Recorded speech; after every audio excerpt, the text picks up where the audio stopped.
I just received my Julie Nutting Buff paper pad, and I don't have the tag pad, so I wasn't quite sure what to expect, but I'm pleasantly pleased. There are about 48 sheets, and there are 8 different sheet designs and color skin tones, and the paper is actually pretty thick, so it's definitely worth your dime or so. It's worth the investment if you want another option for your Prima paper dolls or any paper dolls, as opposed to coloring them with Copic markers, colored pencils, etc. So I wanted to show you what I'm working on, continuing on with the bride.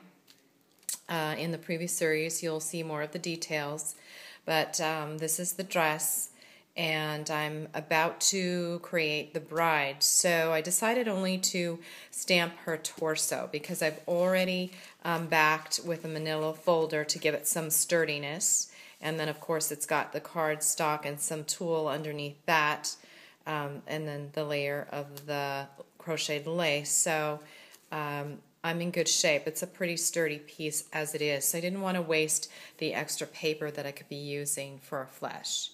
I really had to stamp, I guess, 3 times the charm, you could say, because first image, I got too close to the edge and wasn't able to get her arm. On the second image, there's kind of a dimensional strip. It's really cool. It looks like it pops, but unfortunately, we don't want it popping down the center of her face and neck and torso. So finally, on the third try, I was pretty happy with the overall stamped image, so that's the one I'm going to be fussy cutting for the bride. And then I'll be using it kind of like this. I will probably color in the hair with some colored pencils this go round. I've only made a couple of Prima dolls, and I've in the past stamped and cut the hair from colored cardstock and then layered it over, and I liked the effect. But this one's a little more tedious, and I also want the waves to show, so that's probably what I'll be doing there.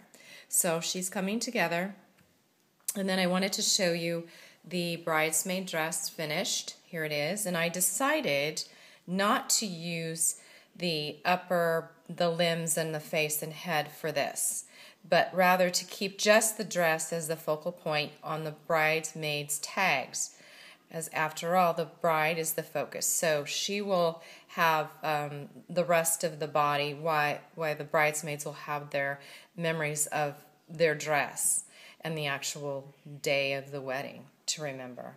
In keeping with the theme, Something New, which was in the paper that I selected, I wanted to have that traditional verse that all brides are familiar with: something old, something new, something borrowed, something blue. I used a Eck Success punch to get the scalloped edges, and then I inked it with some silver.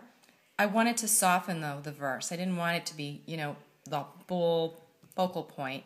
So I used some vellum over that, and I like the effect.